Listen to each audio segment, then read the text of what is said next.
Have you ever thought about learning to fly a tailwheel aircraft? Or maybe you flew one long ago and would like to do a little review? If so, stick around as CFI Jim Hopp talks about what you need to know about transitioning into these fun planes. Hello again and welcome to Aviation News Talk, where we talk general aviation. My name is Max Trescott. I've been flying for 50 years. I'm the author of several books and the 2008 National Flight Instructor of the Year. And my mission is to help you become the safest possible pilot. Last week in episode 345, we talked with listener Jim about a prop strike incident that occurred as he landed his Cessna 182, and we analyzed the flight data to determine the cause. So if you'd like to hear that episode, you may want to check it out at aviationnewstalk.com/345. And if you've just found this show for the first time, welcome. And on whatever app you're using now, touch either the subscribe key, or if you're using the Spotify or Apple Podcast app, the follow key, so that next week's episode is downloaded for free. Coming up in the news for the week of August 19th, 2024, we have two stories of pilots who crashed without pilot certificates. The FAA is concerned about cracks in Cirrus SR power levers, and we'll tell you how a controller in Australia missed seeing a stolen helicopter take off. All this and more, and the news starts now. From avweb.com, racing driver Scott Bloomquist dies in Cub crash. A man killed in the crash of a J3 Cub in Tennessee last week does not appear to have had a pilot certificate. There's a lot of attention on the mishap because that person was Scott Bloomquist, 60, a famous dirt track racing driver, considered by many to be the best at the sport. In a 2023 interview with Dale Earnhardt Jr., he said he learned to fly from his father, soloed at 16, and failed at his first attempt to get a certificate. He did not pursue it after that, but continued to fly. He also gave a video tour of the family hangar on their property in Mooresburg, Tennessee. Both the FAA and NTSB are investigating. According to initial report, Bloomquist died when the Cub crashed into a barn on the family property. The crash occurred at 7:15 a.m., and there are no listings in his name on the FAA Air Registry, nor is there a J3 Cub registered in his name. And from BozemanDailyChronicle.com, a Melville pastor who died in a plane crash had no pilot license. The 77-year-old Sweetgrass County, Montana pastor who piloted a plane that crashed on August 10th did not have a valid pilot certificate at the time of the crash, according to FAA records. The pastor of the Melville Lutheran Church died after his 1946 Aircoupe 415C aircraft crashed about 1 p.m. on August 10th in Illinois. The crash occurred under unknown circumstances, according to FAA records. Bill Donald, a member of the church, said the pilot's wife was the only person who knew he was going to buy the plane, explaining that the pastor took a trip to purchase the aircraft that he crashed in. A record of a public sale listing shows that airplane listed for sale for $30,000 in Big Rapids, Michigan. Donald said the pastor loved flying, flew since he was 18, and owned an airplane most of his life. He felt lost without his airplane and wanted to get back into it. From globalair.com, FAA issues ACS over Cirrus SR series power lever cracks and failure. The FAA issued an airworthiness concern sheet, or ACS, after receiving a report of a power lever failure on a Cirrus SR-20. At this time, the FAA is seeking more information on damaged cracks or known failures for Cirrus SR-20, 22, and 22T planes that will be helpful with the evaluation. While advancing to full throttle in preparation for takeoff, the power lever sheared and the pilot cut fuel to the aircraft and aborted takeoff. The fleet operator then requested an inspection of the remainder of their aircraft and found cracks in 24 of the levers through visual and dye-penetrant inspections. The time in service for the fleet ranged from 2,900 to 3,900 hours. These aircraft were used in a training environment and had an average of 12,000 to 15,000 landings. The failure and cracks were found to occur at the region of the lever with the smallest cross-section. And also from globalair.com, Citation jets crashed twice in the past week, killing 2 in Texas. 2 Cessna Citation jets crashed in 2 different states, killing 2 and injuring 2 others. In Washington, North Carolina, a Citation 680 Sovereign, November 680 SA, took off from the Goldsboro Wayne Municipal Airport, GWW, on Sunday with a pilot and co-pilot on board. The FAA said the plane landed and veered off the runway into the grass, catching fire. WITN-7 reported that an airport employee helped the first responders to contain the fire and was injured but treated and later released from the hospital. The pilot and co-pilot were uninjured, but the plane was destroyed in the fire.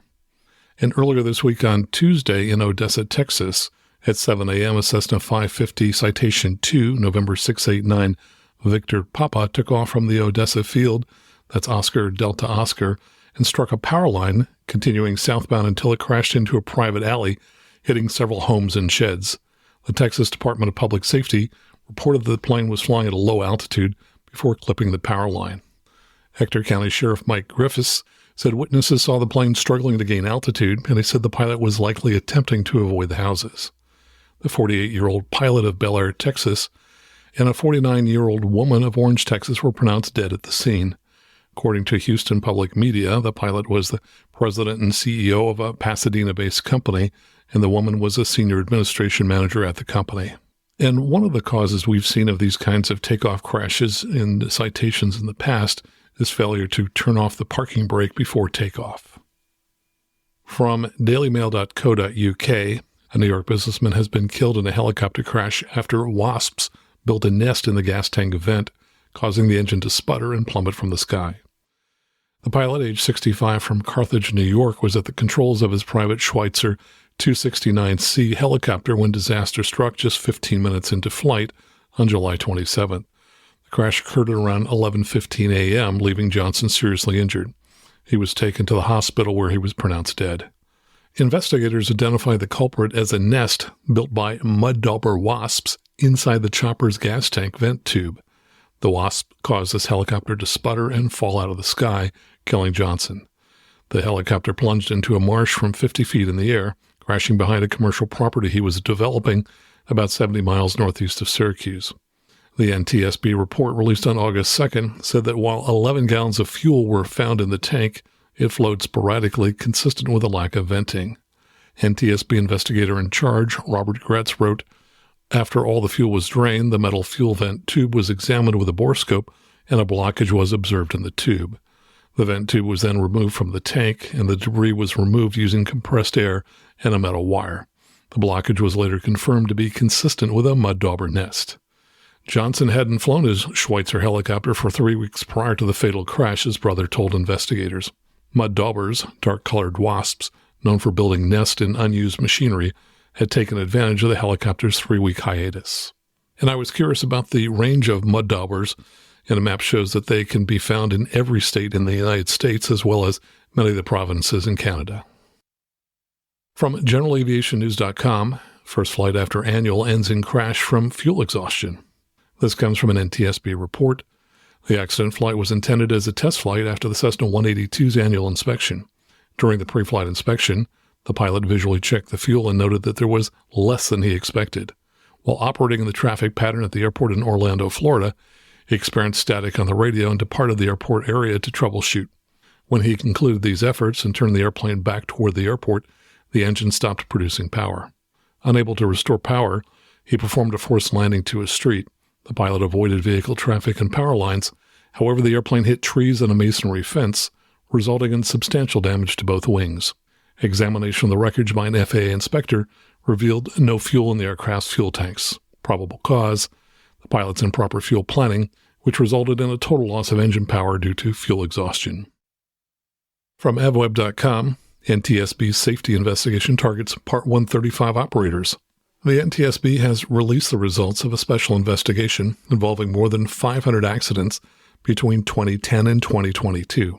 The study focused on commercial operations involving commuter air carriers, air tour operators, air ambulance services, on-demand business charter flights, and some other operations. The NTSB reported it launched the investigation in 2022 following a cluster of safety issues involving Part 135 operators. Recommendations included 3 new safety measures issued to the FAA. The new recommendations started with unsafe loading conditions. The report cited 4 accidents involving single-engine aircraft where improper loading was identified. It recommends mandating that flight manifest and weight and balance documentation be recorded for all aircraft operated under Part 135. Next up was certification for dispatchers for certain operations. 12 accidents cited in the investigation timeframe were blamed, at least in part, on non-certified flight dispatchers. Finally, the investigation noted that improved flight data monitoring programs could provide Part 135 operators with objective information on how their pilots conduct flights, and a periodic review of such information could assist operators in detecting and correcting unsafe deviation from company standard operating procedures. The NTSB said that Special Investigation Report AIR-24-03, titled Safety and Industry Data Improvements for Part 135 Operations, is available, and there's a link to it in our show notes. And finally, from 7news.com.au, Seoul Air Traffic Controller was on break during Cannes' deadly stolen helicopter crash. A deadly flight in a stolen helicopter, which crashed into a luxury hotel on Cannes Esplanade in Australia, happened right under the nose of local air traffic control. A 7 News investigation revealed that the single air traffic controller on duty was taking a break on a recliner when a Nautilus Aviation ground crew employee, Blake Wilson, took the Robinson R-44 on an unauthorized flight just before 2 a.m. on August 12th. There were no breaches of responsibility, but the incident has raised questions about the staffing level at 24/7 airfields such as Cannes Airport. Wilson, 23, was killed when the helicopter crashed into the DoubleTree by Hilton in Cannes. 2 people, staying in the suite underneath the rooftop, were taken to Cannes Hospital suffering from emotional distress, while hundreds of people had to be evacuated from the hotel. An internal air services document reveals the Cannes tower was not in contact or aware of the helicopter's movement until police called regarding the crash. The document says, quote, the controller reported using a recliner chair to self-brake, which limited view of the airfield. At 1:42 a.m., the controller heard a click on the radio and got up but saw nothing, then sat back down. 5 minutes later, the rogue helicopter displayed on the tower's integrated tower automation suite screen.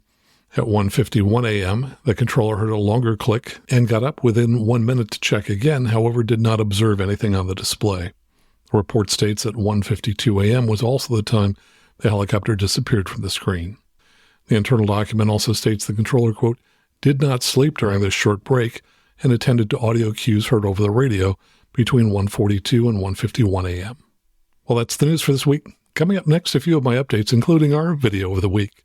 And then later, we'll talk with Jim Hopp about tailwheel aircraft transition training. All right here on the Aviation News Talk podcast.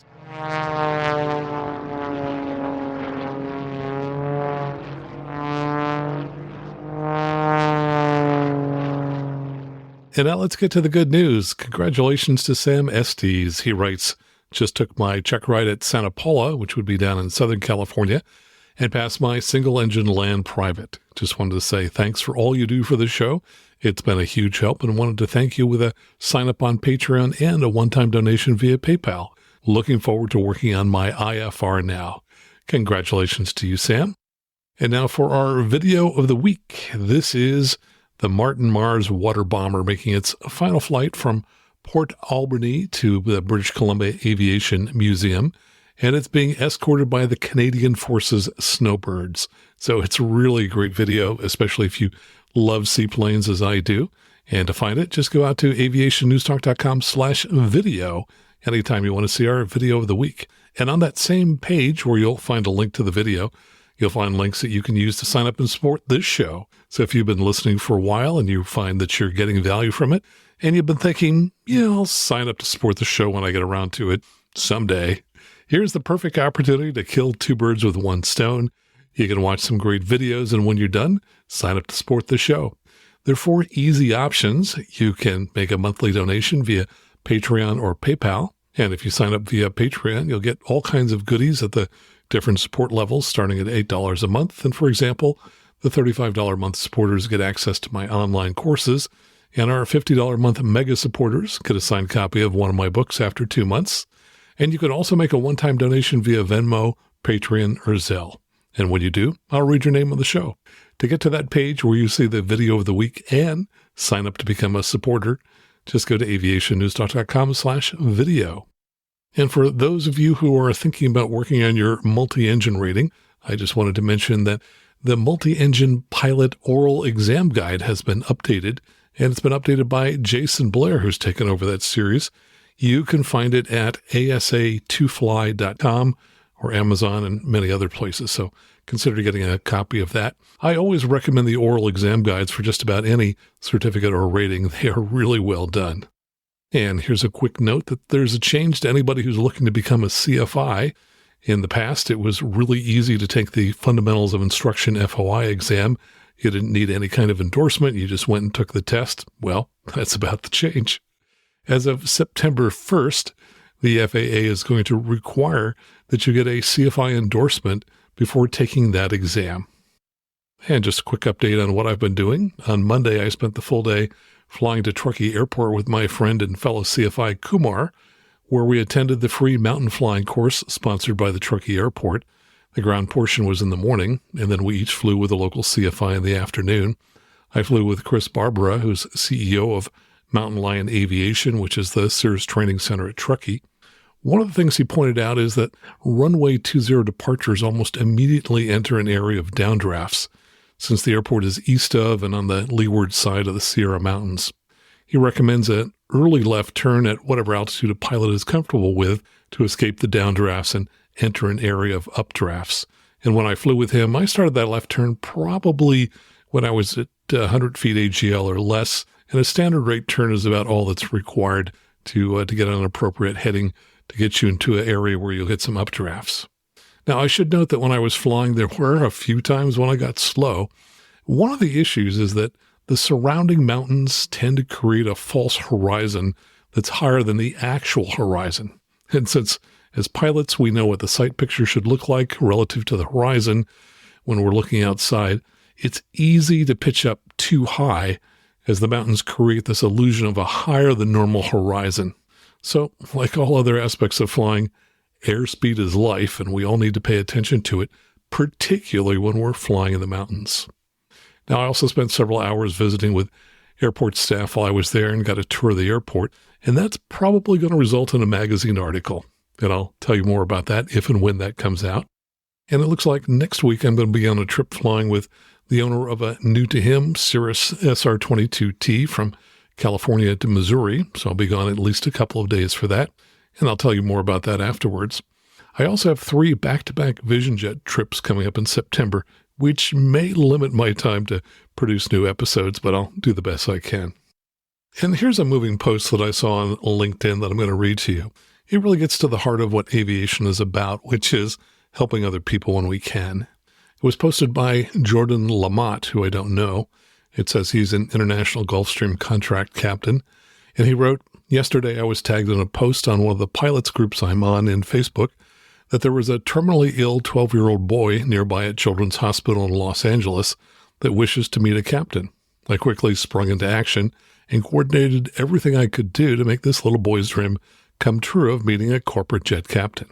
I was able to give him a few $100s worth of model planes, T-shirts, remove before flight key rings, some new sectionals, tack charts, Southwest AFD, and the Pilot's Handbook of Aeronautical Knowledge to study from when he becomes a pilot like us. And I mentioned it's quite boring and he may fall asleep reading it." Several other pilots in the community rose up and donated a very sizable contribution to make this kid's dream come true. And he continues, "I also, with my various connections, being a former intern at United Airlines Flight Ops in Denver Training Center, in Chicago's Willis Tower, and one of the things I learned there was giving back to the community. I was able to secure him some real United Airlines captain wings and bars, trading cards from the LAX Chief Pilot's office for him to become an honorary United Airlines captain. AJ was in great spirits and loved every item he received, bringing nearly tears to his eyes from all the excitement. I also told him that once he gets healthier, that I'm going to take him up flying so he too can become a true pilot like the rest of us." Very heartwarming story. So big shout out to Jordan Lamott for what you've done there. And I hope it'll inspire other people to do similar kinds of things. Now here's an interesting story that comes from the AirForceTimes.com. It says B-1 bomber crash report blasts crew mistakes, culture of complacency.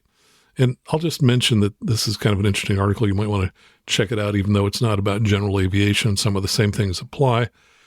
It says a report is out now on the crash of a B-1 bomber that crashed in South Dakota in January. The nearly $451 million bomber was a total loss. The 4 members of the bomber's aircrew ejected during the crash. Two sustained injuries and were treated and released from a medical facility. It says the crew of a B-1B Lancer that crashed at Ellsworth Air Force Base failed to properly manage the bomber's airspeed and angle of attack while landing. The investigation, which Air Force Global Strike Command released on July 25th, also found that poor weather conditions, a lack of discipline, poor resource management and communication, and, quote, an organizational culture that tolerated decaying airmanship skills were among the other factors contributing to the January 4th crash. And I'll provide a link to that in the show notes. And just a quick update on the backpack closeout deal that I mentioned last week. Brian Schultz is closing out his inventory, and you can get one of his backpacks for half price, which is $99.50 plus shipping, if you use the promo code MAX. Now, in the past week, listeners have purchased about 40 of these. So if you're thinking of getting one, don't wait too long because this is a closeout deal.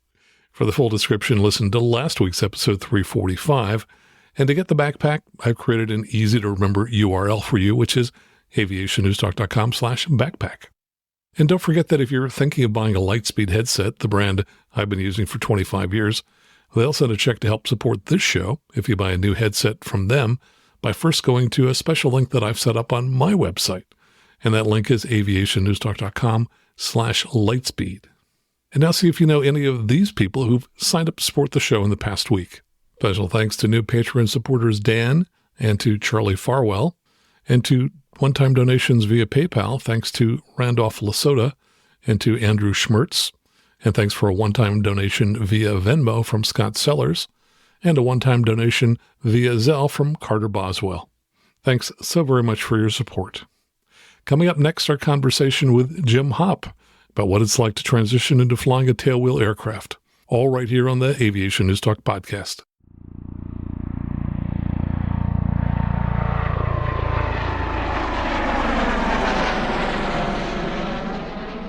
And now let me tell you a little about Jim Hopp. Jim is a flight instructor at the Palo Alto Airport near San Francisco, and he specializes in tailwheel training. He came to flight instruction after working in Silicon Valley. Now here's our conversation with Jim Hopp. Jim, welcome to the show. So great to have you here today. Thanks. Great to be here, Max. So you specialize in teaching in tailwheel. I know you teach in other aircraft as well. Why did you choose to do that? What's special about tailwheel to you? I just love teaching in tailwheel airplanes. I feel like you're closer to the airplane.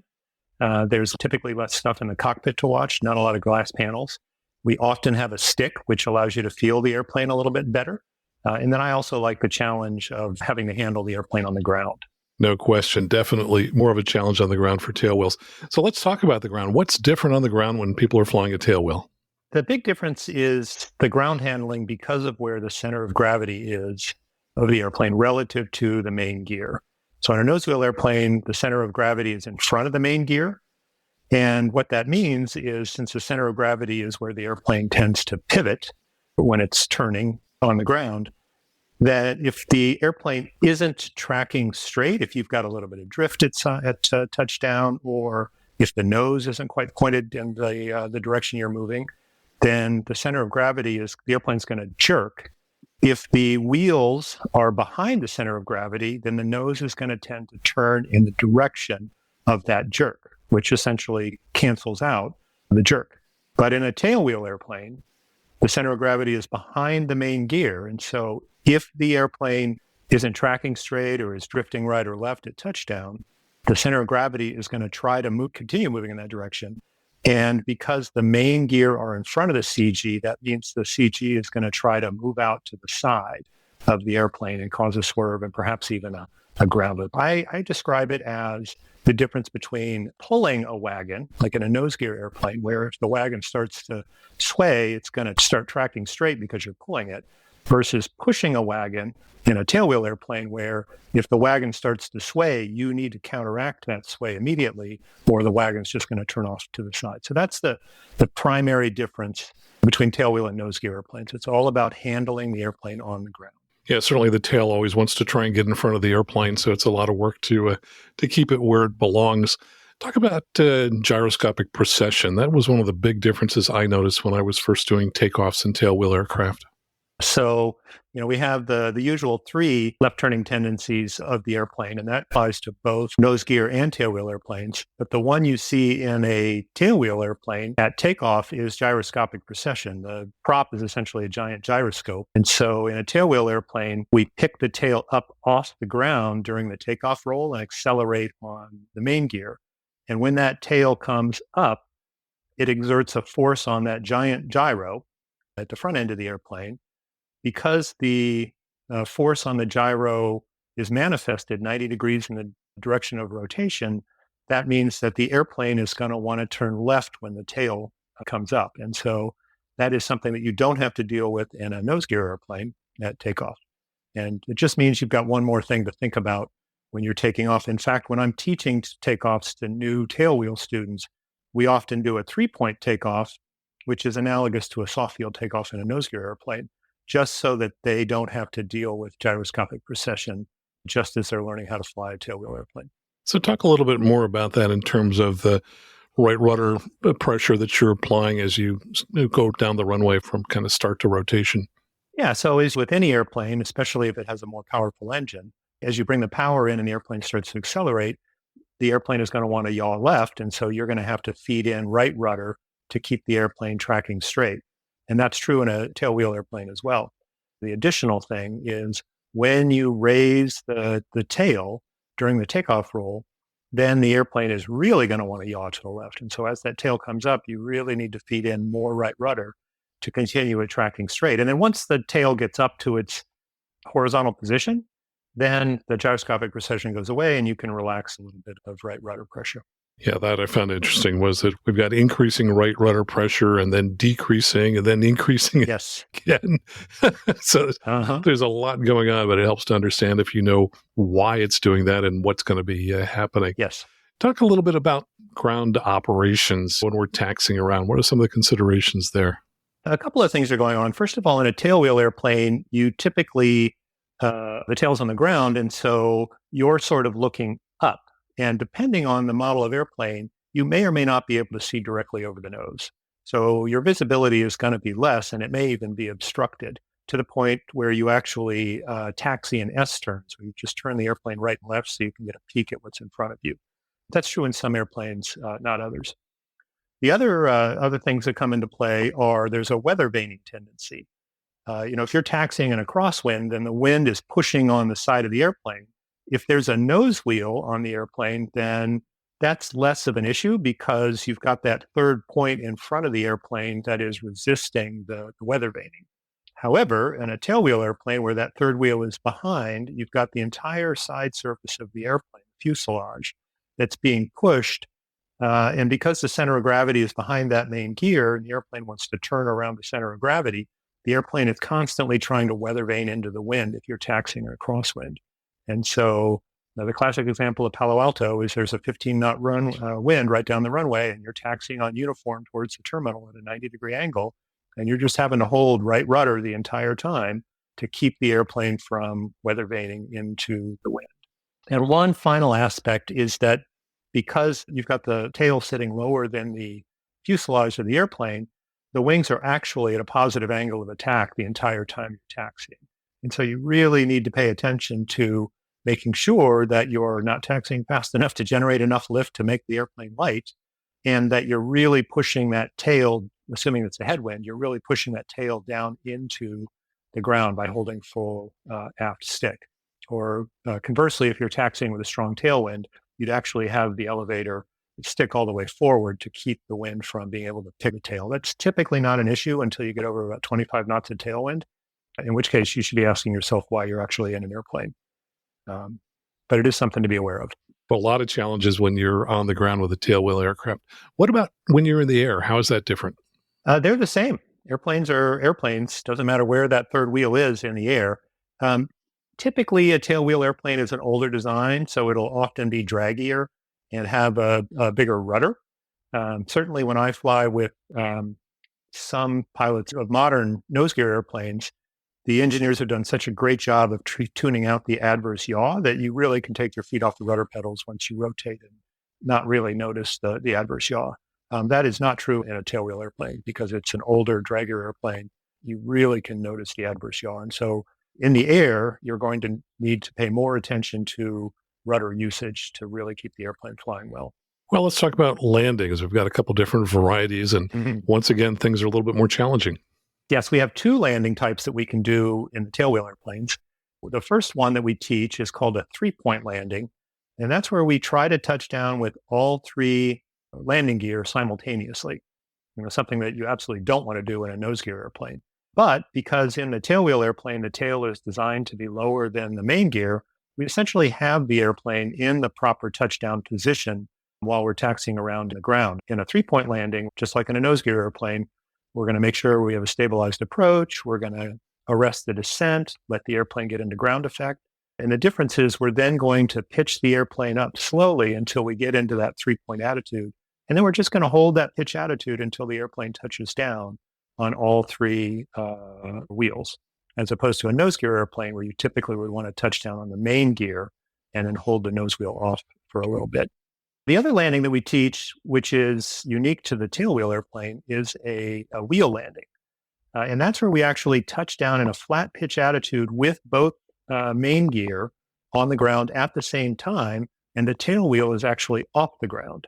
And then we roll along for a while with the tail wheel off the ground, letting the airplane decelerate until we get slow enough that we can put the tail wheel on the ground and not have the airplane rotate again because of that positive angle of attack.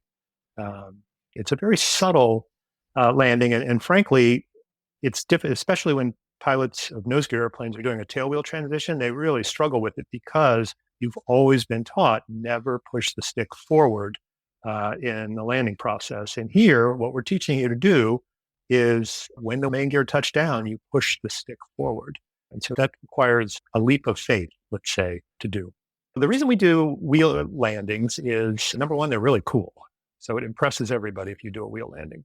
The second reason to do a wheel landing is you actually can land the airplane at a faster airspeed than essentially the stalling speed of the airplane. In gusty conditions or strong crosswind conditions, it allows you to get the airplane on the ground at a higher airspeed, so you have better control authority. Once you have those main gear on the ground, you then can lever against them with the controls as you track the center line. Once the airplane's slow enough, you put the tail on the ground. It's a subtle maneuver, but it teaches you better control of the airplane and gives you another arrow in your quiver when you're trying to decide how to handle conditions at a particular airport. Yeah, I always found wheel landings kind of fun and also very satisfying. But I think that's a common aspect of flying in general. It's really fun to kind of master a particular skill and then move on and find other new skills to master. Now, you had a story about someone who was getting ready for a private check ride. Tell us about that. I'm working with a student who is preparing for a private pilot check ride in the Cantabria. She's never really flown any other type of airplane. And she's getting pretty close to her check ride, but she was really uncomfortable with short field landings and coming in at the proper altitude for this precision landing where you only have 200 feet to get the airplane down on the ground. And so I decided I would take her to a new airport that she'd not been to before and that would challenge her abilities to figure out when to turn base, how to descend, all these other things. She didn't have it locked in like she would at another airport. And so we went there, and I anticipated spending a lot of time talking about getting the airplane down to the proper airspeed and on the proper glide path and all that other stuff. Instead, she completely nailed every single short field landing at a challenging airport. And so I said, as we were coming back to our home airport, I said, "What did you have for breakfast this morning? You need to have that on the morning of your check ride because you were just on fire today." And she said, "Oh, I just decided to relax and have fun." And that was it. So, as flight instructors, we spend a lot of time saying you need to just relax and not be tense. It's hard to fly well if you're tense. And so she decided she was going to be relaxed, and she's totally nailing it. It was a wonderful moment. Yeah, I always enjoy those moments when you see a breakthrough and you don't necessarily know why it occurred, but it's kind of fun to find out, okay, what did you do different? Do that exactly that way. Well, good. But let's talk a little bit about the regulations. What are the tailwheel regulations that apply? To operate as a pilot in command of a tailwheel airplane, unless you were a PIC before 1997, you need a tailwheel endorsement from an authorized instructor, which says you've demonstrated competence in the operation of a tailwheel airplane, including wheel landings, if that's permitted. And then once you have that, The other remaining regulation is passenger carrying currency. We all know about the 90-day currency for passengers, but it turns out if you're going to carry passengers in a tailwheel airplane, then those 3 takeoffs and landings within the past 90 days must have been done to a full stop. As we say in the tailwheel community, you're not done flying a tailwheel airplane until it's tied down. So the FAA doesn't want you doing touch and goes for passenger currency. They all have to be full stop. And that's it. Tailwheel endorsement and PAX currency. Yeah, and I guess the full stop makes sense because, as I recall, if you're doing a touch and go, that's pretty darn simple. The hard work is when it gets slow. Oh, exactly. Yeah. Yes. As the airplane decelerates, the control surfaces become less effective. Crosswinds become more important. You really need to be tracking the center line. Yes, it's important that you be able to handle the airplane to a full stop. And so when I'm working with someone in a tailwheel airplane, all of our initial landings are to a full stop because I need to see that they understand when the airplane gets slow, you need more control inputs.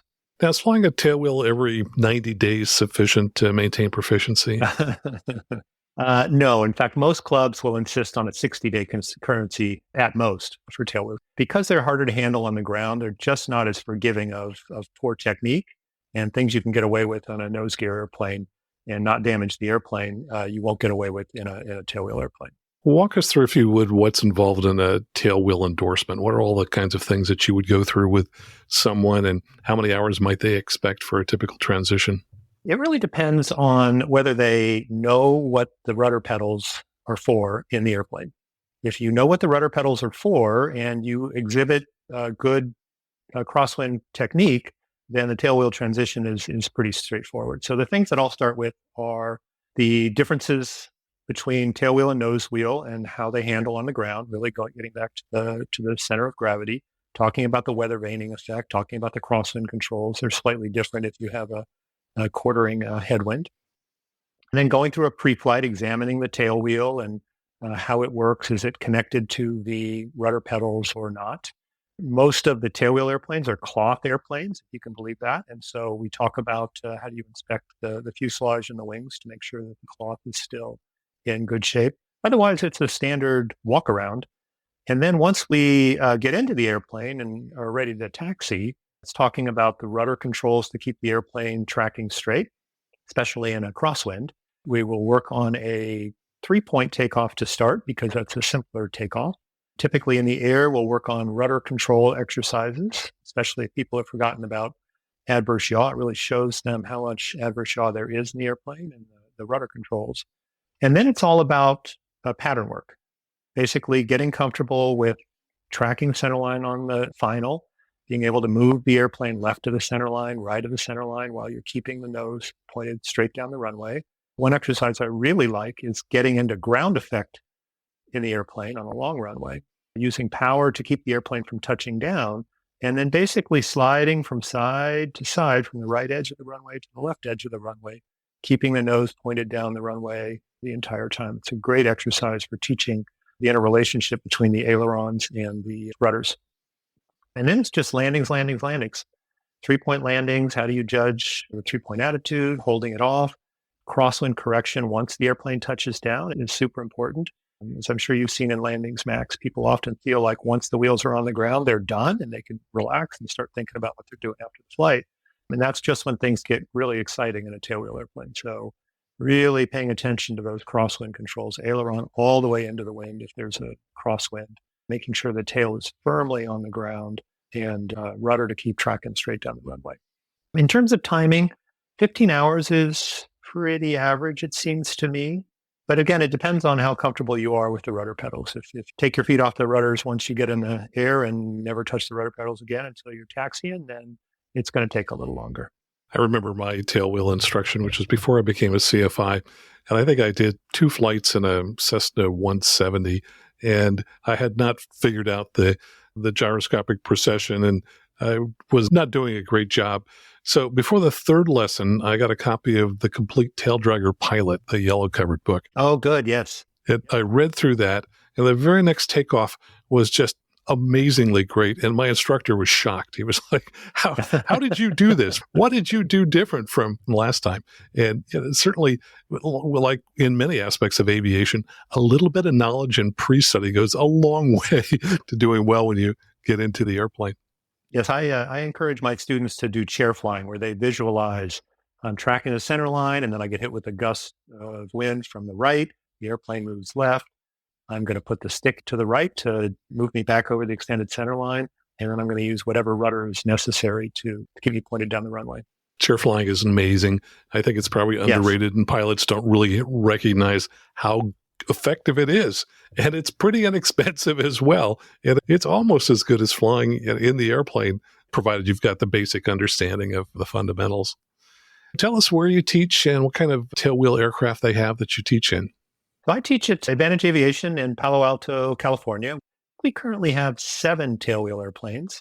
They're all Cetabrias. So we have the 7 ECA, which has the smaller motor, has a 115 horsepower motor. And we tend to start students off there because it has a little less power. And so you can't use power to mask poor decision making. And then we also have several 7 GCAA Cetabrias, which are exactly the same airframe, but just have a motor that has about 40% more horsepower. So they climb wonderfully. They have plenty of power for getting off short runways. They're really a fun airplane to fly. Well, it sounds like you're having way too much fun. Oh, yes. Tell us where people can find out more about you and your work and get in contact with you. Absolutely. Well, you can always go to advantage-aviation.com and look me up there on the instructor page, or you can just email me, jimhopp@gmail.com, and I'm happy to talk tailwheel flying anytime, anywhere. Jim, thanks so much for joining us here today. Oh, thanks, Max. I love talking about tailwheels. Thanks for having me on. And my thanks to Jim for joining us here today. If you want to fly with him, go ahead and contact him at jimhopp@gmail.com. Now, if you've enjoyed the show and have any comments, you can email me by going to aviationnewstalk.com and clicking on Contact at the top of the page. And if you're getting value from this show, well, please support it by going to aviationnewstalk.com/support. And of course, please tell all of your friends about this show. So until next time, fly safely, have fun, and keep the blue side up. And remember that you can always go around. You can always go around. If it don't look right coming down, don't wait until your side's maybe sliding upside down.